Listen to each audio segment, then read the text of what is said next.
नमस्कार, आओ मिलकर सीखे चैनल पर आपका हार्दिक स्वागत है। इस वीडियो में मैं लेकर आया हूं कक्षा 7 भौतिक विज्ञान की दैनिक और वार्षिक पाठ योजना, जिसमें प्रकरण लिया है वायु के गुण। इसमें शिक्षण बिंदु है वायु के गुण, पवन के वेग का वायु दाब पर प्रभाव और गर्म किए जाने पर वायु पर प्रभाव। तो चलिए शुरू करते हैं। प्रेजेंट बाय आओ मिलकर सीखें।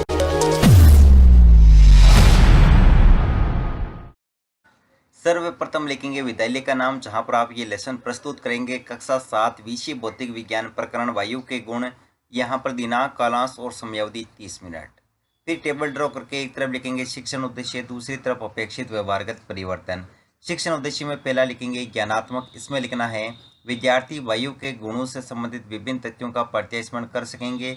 विद्यार्थी वायु के गुणों से संबंधित विभिन्न तथ्यों का प्रत्याविज्ञान कर सकेंगे। अवबोध, विद्यार्थी वायु के गुणों से संबंधित विभिन्न तथ्यों की व्याख्या कर सकेंगे। विद्यार्थी वायु के गुणों से संबंधित विभिन्न तथ्यों को समझ सकेंगे। ज्ञानोपयोग, विद्यार्थी वायु के गुणों से संबंधित विभिन्न तथ्यों से संबंधित ज्ञान का प्रयोग उच्च अध्ययन में कर सकेंगे। विद्यार्थी वायु के गुणों से संबंधित विभिन्न तथ्यों से प्राप्त ज्ञान का दैनिक जीवन की नवीन परिस्थितियों में उपयोग कर सकेंगे। फिर है कौशल। इसमें लिखेंगे विद्यार्थी वायु के गुणों से संबंधित विभिन्न तथ्यों की जानकारी प्राप्त कर सकेंगे। विद्यार्थी वायु के गुणों से संबंधित विभिन्न तथ्यों को चित्र, रेखाचित्र द्वारा प्रदर्शित कर सकेंगे। अभिरुचि, विद्यार्थी वायु के गुणों से संबंधित विभिन्न तथ्यों के विषय में जानने में रुचि ले सकेंगे। विद्यार्थी वायु के गुणों से संबंधित विभिन्न तथ्यों के विषय में विचार विमर्श करने में रुचि ले सकेंगे। अभिवृत्ति, विद्यार्थी वायु के गुणों से संबंधित विभिन्न तथ्यों के विषय में सकारात्मक दृष्टिकोण उत्पन्न कर सकेंगे। शिक्षण सहायक सामग्री, लपेट फलक, चौक, डस्टर, संकेतक एवं समस्त कक्षा उपयोगी शिक्षण सहायक सामग्री। पूर्व ज्ञान में लिखेंगे विद्यार्थी वायु के गुणों की सामान्य जानकारी रखते हैं। फिर है प्रस्तावना प्रश्न, जिसमें टेबल ड्रॉ करके लिखेंगे छात्राध्यापक क्रियाएं, दूसरी तरफ विद्यार्थी क्रियाएं। अगर आप छात्राध्यापिका हैं तो जहां पर भी छात्राध्यापक लिखा है उसकी जगह आप छात्राध्यापिका लिखेंगे। इसमें फर्स्ट क्वेश्चन, हमारे चारों ओर उपस्थित वायु का आवरण क्या कहलाता है? वायुमंडल। वायुमंडल की वायु में क्या उपस्थित होता है? गैसें व धूल के कण। वायुमंडलीय गैसें किस काम आती है? श्वसन व प्रकाश संश्लेषण में। श्वसन व प्रकाश संश्लेषण के अतिरिक्त वायु किस हेतु उपयोग ली जाती है? टायर ट्यूबों में। टायर ट्यूबों में वायु किन गुणों के कारण प्रयुक्त की जाती है? समस्यात्मक प्रश्न। उद्देश्य कथन में लिखेंगे आज हम वायु के गुणों के विषय में विस्तार पूर्वक अध्ययन करेंगे। प्रस्तुतिकरण, जिसमें टेबल ड्रॉ करके लिखेंगे शिक्षण बिंदु, छात्राध्यापक क्रियाएं, विद्यार्थी क्रियाएं, विधि प्रविधि और श्यामपट सार।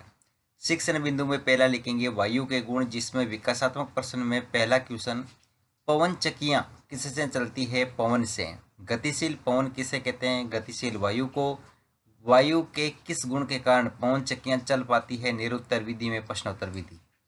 फिर छात्राध्यापक कथन, इसमें लिखेंगे हमारे चारों ओर या आसपास वायु विद्यमान है। वायु के बहुत गुण हैं जिसके कारण वायु का व्यापक उपयोग होता है। वायु के प्रमुख गुणों में से एक गुण वायुदाब है। इस दाब के कारण ही वृक्षों की पत्तियां, बैनर अथवा झंडे लहराते हैं। टायर ट्यूब में हवा भरने का मुख्य कारण वायु द्वारा डाला गया दाब ही है, जिसके कारण टायर कसा हुआ रहता है। यहाँ विद्यार्थी के हम लिखेंगे विद्यार्थी ध्यानपूर्वक सुनेंगे तथा मुख्य बिंदुओं को अपनी अभ्यास पुस्तिका में लिखेंगे। विधि में व्याख्यान विधि और श्यामपट सार में लिखेंगे वायु के बहुत गुण हैं, जिसमें एक गुण है कि वायु दाब डालती है। फिर है बोध प्रश्न, तो फर्स्ट क्वेश्चन, वृक्षों की पत्तियां व झंडे लहराने का क्या कारण है? वायुदाब। वायुदाब के कारण टायर कैसा रहता है? कसा हुआ। विधि में प्रश्नोत्तर विधि। अगला शिक्षण बिंदु है पवन के वेग का वायुदाब पर प्रभाव। इसमें विकासात्मक प्रश्न में फर्स्ट क्वेश्चन, पतंग उड़ाने हेतु क्या आवश्यक है? गतिशील वायु। गतिशील वायु द्वारा डाला गया दाब क्या कहलाता है? वायुदाब। गतिशील वायु का वायुदाब पर क्या प्रभाव पड़ता है? निरुत्तर। और यहाँ पर विधि में प्रश्नोत्तर विधि। फिर छात्राध्यापक कथन, इसमें लिखेंगे पवन का वेग बढ़ने से वायुदाब कम हो जाता है। पवन सदैव अधिक वायुदाब वाले क्षेत्र से कम वायुदाब वाले क्षेत्र की ओर गति करती है। वायुदाबों के बीच अंतर के कारण ही वायु वेग अधिक होता है। यहाँ पर विद्यार्थी की ध्यान में विद्यार्थी ध्यानपूर्वक सुनेंगे। विधि में व्याख्यान विधि और श्यामपट सार में लिखेंगे पवन का वेग बढ़ने पर वायुदाब घट जाता है। पवन का वेग कम होने पर वायुदाब बढ़ जाता है। बोध प्रश्न, पवन का वेग बढ़ने पर वायुदाब पर क्या प्रभाव पड़ता है? कम हो जाता है। पवन किस वायुदाब वाले क्षेत्र की ओर गमन करती है? अधिक वायुदाब क्षेत्र से कम वायुदाब वाले क्षेत्र की ओर। और विधि में प्रश्नोत्तर विधि। फिर अगला शिक्षण बिंदु है गर्म किए जाने पर वायु पर प्रभाव। तो इसमें विकासात्मक प्रश्न में फर्स्ट क्वेश्चन, कारखानों की चिमनी से क्या निकलता है? धुआं। धुआं ऊपर क्यों जाता है? गर्म होने के कारण। अगला क्वेश्चन है गर्म होने पर वायु पर क्या प्रभाव पड़ता है? निरुत्तर विधि में प्रश्नोत्तर विधि। फिर है छात्र अध्यापक कथन। तो इसमें लिखेंगे वायु गर्म किए जाने पर फैलती है, गर्म करने पर वायु ऊपर की ओर उठती है, क्योंकि गर्म वायु ठंडी वायु की अपेक्षा हल्की होती है, इसी कारण धुआं ऊपर उठता है। अतः हम कह सकते हैं कि गर्म किए जाने पर वायु का प्रसार होता है। विद्यार्थी क्रिया में विद्यार्थी ध्यानपूर्वक सुनेंगे, विधि में वाक्यान विधि और श्यामपट सार में लिखेंगे वायु गर्म करने पर प्रसारित होती है और ठंडा करने पर संकुचित होती है। फिर है बोध प्रश्न। इसमें फर्स्ट क्वेश्चन, वायु गर्म करने पर क्या होता है? प्रसारित होती है। अगला क्वेश्चन है गर्म वायु कैसी होती है? हल्की। विधि में प्रश्नोत्तर विधि।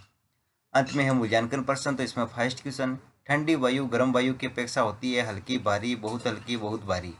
पवन का वेग बढ़ने पर वायुदाब है घटता या बढ़ता? गर्म करने पर वायु संकुचित होती है, सत्य या असत्य?